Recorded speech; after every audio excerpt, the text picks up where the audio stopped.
It is that time of the year. We are at the end of 2021, and of course, as by tradition, and what a lot of us usually do here, we go over the best and worst cameras of the year. Best and worst cameras of 2021. Now, 2021 was a pretty interesting year, as well as last year, because of everything that goes on, and it continues to go on in the world.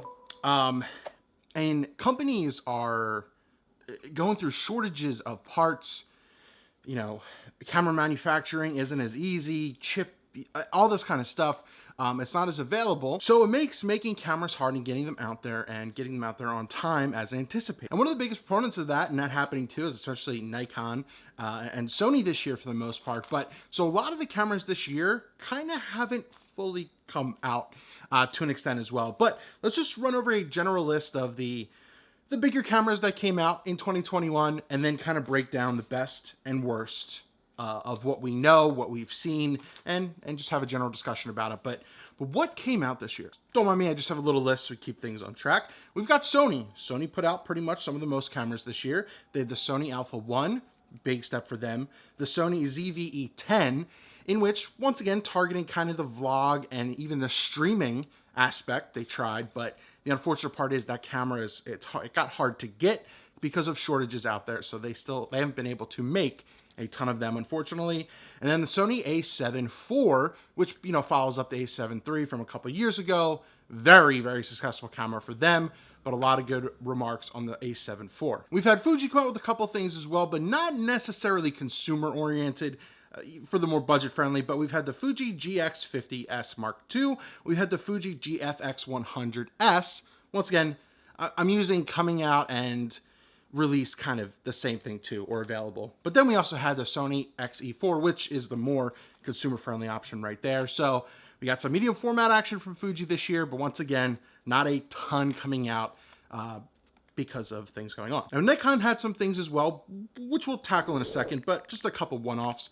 Canon didn't do a ton in 2021 as well. Basically, they're just coming out with, and it's already been kind of shown, the Canon R3, their new big boy, mirrorless, beast kind of camera, essentially a mirrorless 1DX type thing. We had Ricoh, or Pentax, Ricoh, with the GR3X. So different lens on it, different lens on the front of it compared to the GR3, but basically kind of the same camera.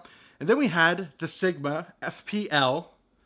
We'll talk about L in a second in regards to that as well. But then going to Nikon. Nikon didn't come out with a ton either, but they came out with some impactful cameras that we'll probably see here as well on either side of the coin. We had the Nikon Z FC, which is the DF, the Digital Fusion successor. We'll talk about that as well. But then the announcement, and they're coming out, and it's pretty much going to be released a little bit time after this as well, is their Z9. It's already gotten rave reviews, video, photo, stuff like that too. So it's a very good competitor to be one of the best cameras of the year. But once again, the competition is pretty light for 2021. So with that, let's start off with the second worst, the runner-up to kind of come out this year. And it's going to be, you'll see what I mean. But the Sigma FPL, it's a little boxy, modified, customizable camera that you can get a bunch of add-ons for it. Sigma, you attach the Sigma lenses right to it. It's kind of their thing, and they've never been that successful with their cameras because they can't just get the functionality right. The ergonomics are bad on it in general, especially when you add crazy things to it. It's $2,500. I guess you could say price aside because it's more normal, which is sad that that price is normal. The menu system that it always hasn't changed. It's also pretty bad, and they're autofocusing pretty much down the board. You hear it's actually really bad as well. And in low light situations and a lot of situations, when you go above like 1,000 ISO, from a lot of the reports, you kind of see the results from there. So it's just a blech camera, but it should kind of be number one. But we're going to talk about it. And in my opinion, one of the worst cameras of 2021 was one of the most hyped, waited for, and it's actually selling. It sells pretty well, but the Nikon Z FC. Now, I think they absolutely failed in regards to coming out with the Nikon DF2, or Nikon Digital Fusion successor. That camera had the looks. It was perfect the way it is. It didn't need a tilt screen to it. But they came out with the ZFC, which is a stripped down looking version of that. You still got the pentaprism look at the top, but it's just not the same. I think I just, design-wise, I mean, it's a good camera. It's selling, but I think they absolutely failed trying to hit what the DF2 should be. And that's why I think it's the worst.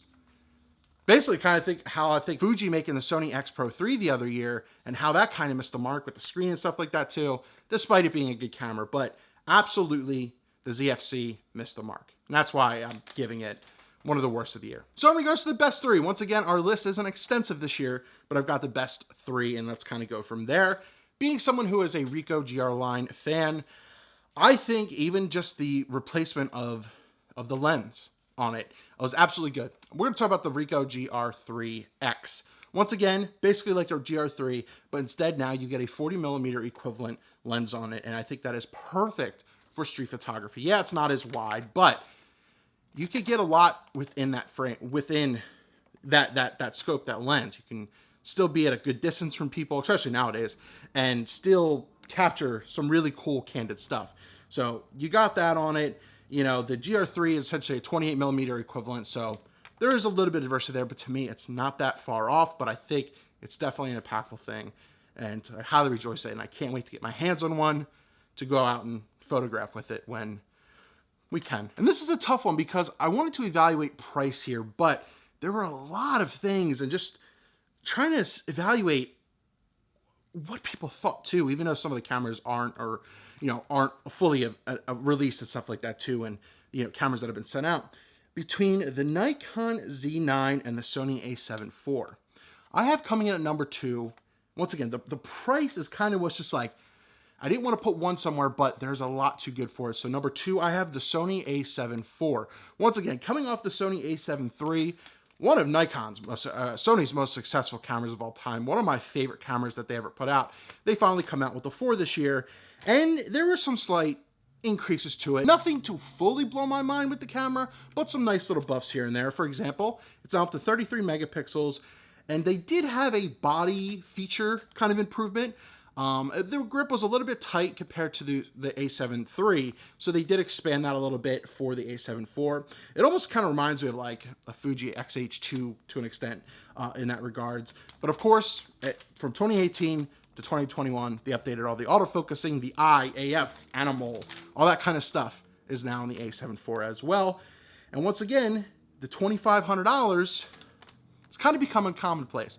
Once again, an example with this is that it's kind of pushed back because of chip shortages and stuff like that towards later from when you're seeing this video. So I wish we could be more official, but the specs really tell the thing too. And I already alluded to it, but I'm going to finish off the year with the Nikon Z9. Now, there was a ton of hype coming out with this camera, and Nikon oddly trickled it out there. But the big problem with this is the price point, but this is their new flagship camera that's coming out. It is $5,500. So once again, that's why I kind of hesitated to put it up front, but I think it's important and to say that Nikon really put out something that kind of impresses me, because to me, they haven't been doing that much. Like Z6, Z7, cool, fine. They really haven't done anything that really has blown me away. Yeah, the price tag is high, but I feel like they've gotten the photo and video aspects down with the Z9 from what we've seen and through friends that I have that have actually held the camera. The one big thing Nikon's always gotten the knock for, especially even when they went mirrorless, is their video autofocus. Canon, Sony has always destroyed them. But I think they finally hit a good mark with the Z9 from what we've seen through extensive testing, that their autofocus is there as well. So Nikon has always been great on the still side of things, lacked on the video side of things, and I think they hit a really, really good mark with this. Now, you question, why wouldn't I put the R3, the Canon R3 and the Sony A1 next to it? I just feel it's better than those. Pretty much kind of in all regards. When I first heard about the Z9, I was like, pfft.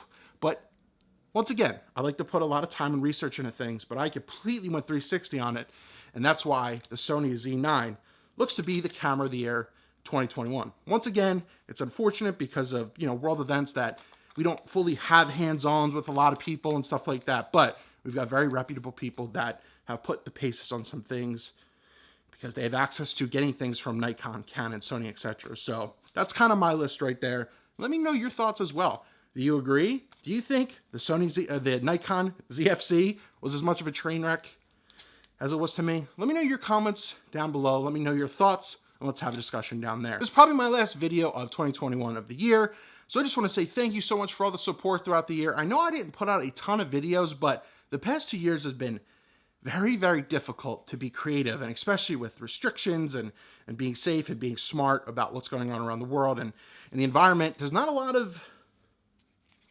places you can, I don't know, it just feels like your access is cut off to things as well. So wish we could do more, but I have some good ideas for 2022, and I hope everyone out there that is watching, that is supported, you know, I see you in the comments. I can see how long you've been subbed and following, and you guys and girls are awesome. We're almost at 40,000 subscribers, which is still mind-blowing to me. So I thank you so much for all the support through the years, especially past 2 years when it's been tough to really create content. But we're going to try and have some fun, get more technical with things coming next year, get a bit more hands-on. But everyone, have a happy holidays, have a happy new year, and let's come back, kick it strong in 2022. Hopefully, in your 2022.